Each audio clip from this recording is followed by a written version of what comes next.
it's dinner time again. Actually, it's not dinner time because I've just had my breakfast, but this video is called What's for Dinner, and I'm going to show you 4 things that we had for dinner this week. They are all very delicious. They're all very different actually, although there is a very strong chicken theme, so if you're not a chicken lover, then maybe this isn't kind of for you, but there is one that isn't chicken themed, so it's all good.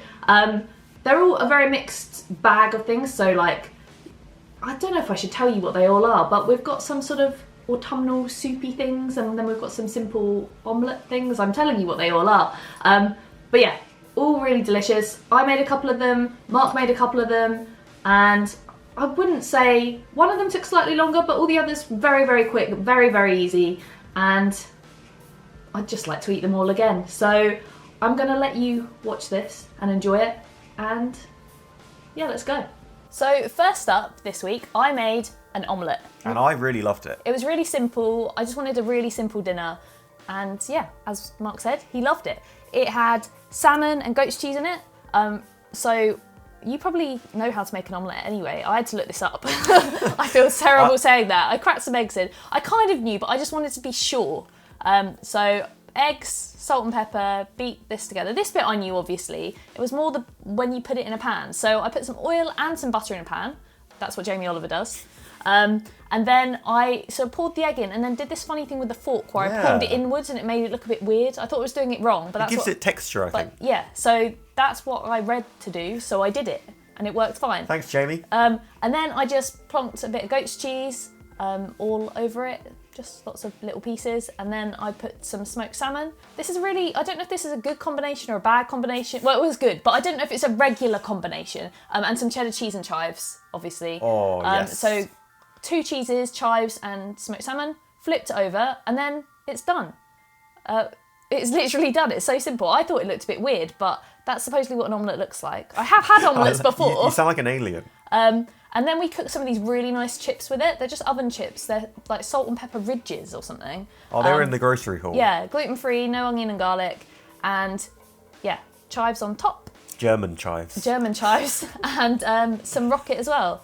And that was like very surprisingly amazing because I didn't know how it was going to turn out. But the omelette only took about 5 minutes to cook. Yeah, really quick actually. Less. It was so, so good though. Yeah. Oh, and then I made this. I made cream of chicken soup with my classic croutons, which you've seen me make a million times before. And I love cream of chicken soup. I love it so much. We used to have it a lot when you had a sore tooth.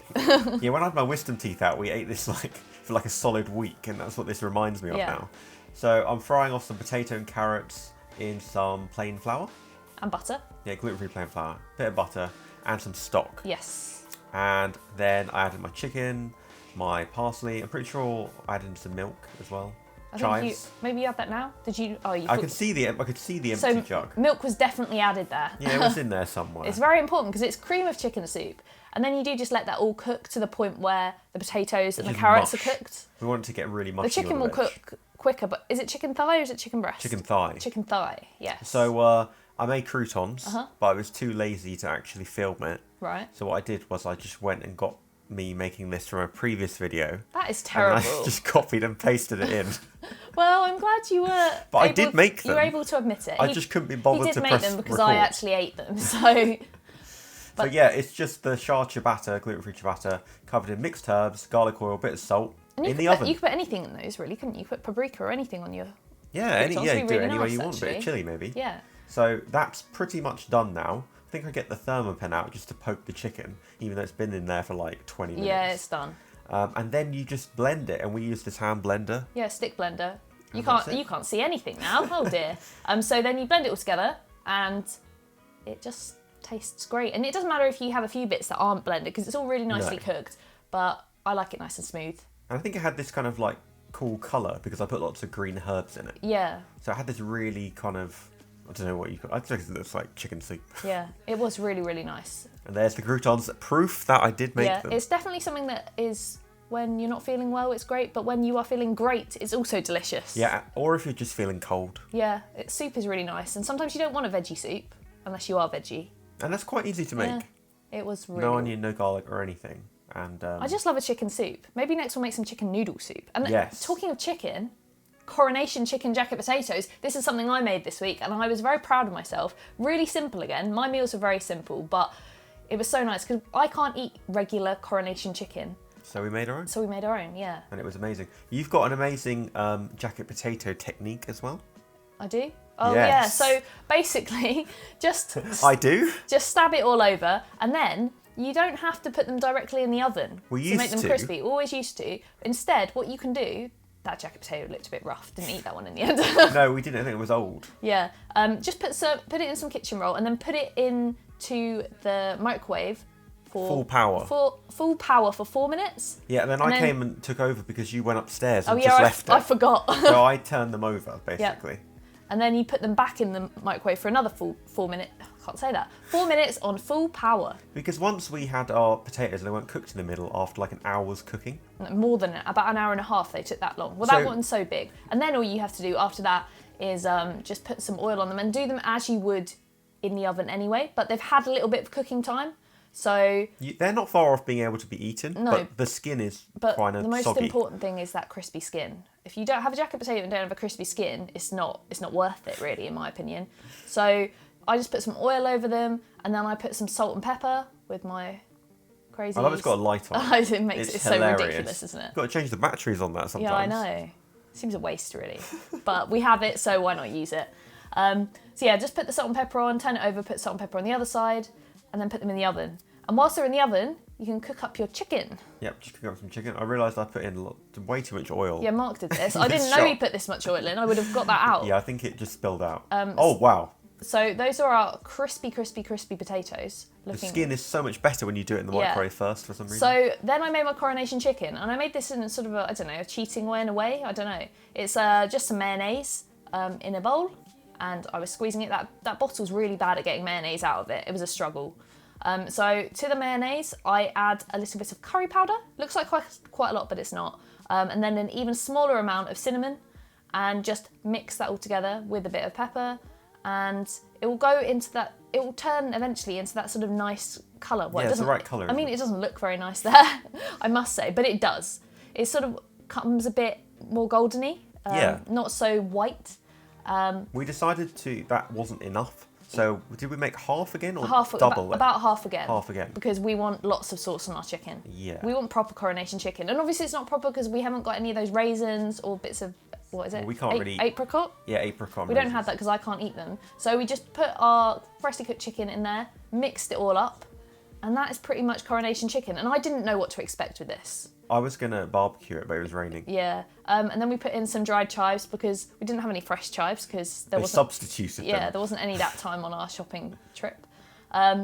So yeah, then we split it into 2 different bowls because I can't really have too much sugary stuff, so I didn't have any mango chutney in mine, and Mark had some mango chutney in his. That's instead of apricot. Yeah, so supposedly it made it even better, but it was great. But I didn't try it. So I just...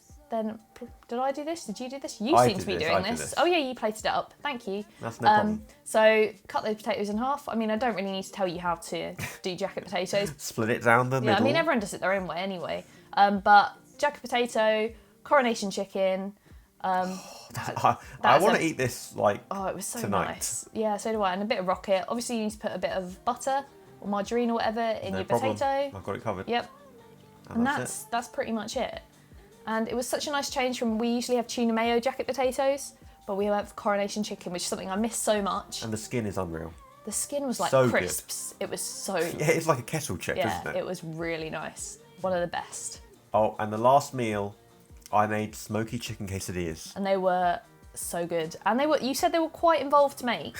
They were a little bit, but... It took Mark a bit of time, but we got there, and I loved it. And using your gluten-free wraps, I don't think anyone really noticed. No, I don't think so. Not at all. They're really good, those wraps. Yeah, they are. So this is all my prep stuff. So I just chopped my chicken up. Yep. And I'm trying to chop everything in this video fairly fine. So when you bite into one, it doesn't like pull out all the filling at once. So this is how I do my smoky chicken. It's corn flour in a bowl. I'd probably use potato starch because we've discovered you can't tolerate corn flour very well. Yeah, which is a bit of a problem. So I added salt, paprika, mixed herbs, and then I just coat that like... This is what we do with a lot of our sort of chickening recipes. We just coat it in corn flour, which is going to change into potato starch, but same thing. So those sort of things, you just coat chicken in them and it makes it nice and crispy. Yes, exactly. And I am now going to cube the courgette because, like I said, I don't want you to take a bite and just pull the entire middle out. Yeah. So I'm going to cut this up as small as possible. And it's actually quite difficult. You've got a bit of technique to get everything to be a nice cube. Yeah. Otherwise, you just end up with random size bits. They all cook at different times. That's so true. But I was quite happy with I think that's very good. You kind of taught me how to do that. Did I? You do it in... do you do it in chili con carne? I do it in chili con carne, yeah. Yeah, so it's not too bad. Frozen salsa from last time. Yeah, so Mark makes a big load of salsa and then we freeze some of it and you can just literally put it into a dish. I put it in the microwave, and put it in the microwave to defrost it. It was really low heat for like 6 minutes. And that was done. So now to cook everything. So I've bung in my chopped courgette and some grated carrot and just kind of let that cook to the point where you can eat it. Yep. I'm grating some cheese over there. Don't know if you can see that. Kind of. Look at me go. You can't really see. No. And then I just fry my chicken in a bit of garlic infused oil. Oh, it looks lovely and golden coloured. Yeah, and it does get quite crispy. It's not like a proper batter, but it will get crispy. Yeah, so it's a very simple way of doing it. And now I've cooked everything. Yep. I can now assemble them. That's the thing. This is why it takes a bit more time with quesadillas because you assemble, whereas The assembly takes whereas time. with fajitas you kind of do it at the table. Yes. With quesadillas you do it beforehand. Yeah. So obviously use chopsticks. Yep. Because how else are you supposed to do this? I'm sure Mexican people use chopsticks. So chicken on, then I put the veg on. I've got a load of cheese there, and that is pretty much all that is in it. But that's all you need. It's amazing. So I put it on half and then just fold it over, and there you go. There's one done. So I take it, put it in the pan with a bit of oil, and you just keep doing these. and then just keep making them. I have to actually I make 3 for you. Yep. And 4 for me. That's what took a while. Yeah. Because you're watching me make like each one. I hope you're not going to show us making every single one of these. Cause no, I think I showed you making your 3. Okay. And then I made mine later, off camera. Because I use different wraps for me. Because your wraps are precious. Yes, and expensive. I don't want to waste them on myself. So yeah, making the 3rd one now. And you do just get into a bit of the swing of things. And I did get a bit quicker at making them the more I did them. Yeah. Well, you realise it doesn't really matter, does it? No. So I just flip them over there. Notice my 2 spatula technique. Yep. Try not to let the filling fall out. And then put the 3rd one on. And I've just got to cut them in half. Because you don't want to eat it like that. No. That's kind of like an enormous taco. But they did taste very good. Yes. So the wrap is kind of crisped off a bit. Yeah, they're lovely and crispy. Cut them in half, and that's pretty much it. It was so nice. And I'll get your 3rd one, cut that in half as well. And we got the salsa for you to dip them in. Yep, and there was some avocado for you. Yeah, I chopped up some avocado for myself. Which I think I might be able to eat now. Yeah. Because since this, I've tried avocado and it's been okay. A bit better with that. So there they are. That's your plate. With the chives. Chives. Because I didn't put them in anywhere else, did I? No, I didn't. I don't think so. No. So a bit rocket. Chives and rocket with everything. Then have it with some salsa. And I had it with some mayonnaise. You had it with some guac. And yeah, this was good. This was really, really good. I would have this every single day of my life. It's so nice. I wouldn't make this every single day. It took a while. Hard work, but worth it. If you want to see us make more dinners, then click over to the right. And if you want to see us buy food to create a grocery haul to make the dinners, just the grocery haul, whatever, then click to your left. And I'll see you in the next video.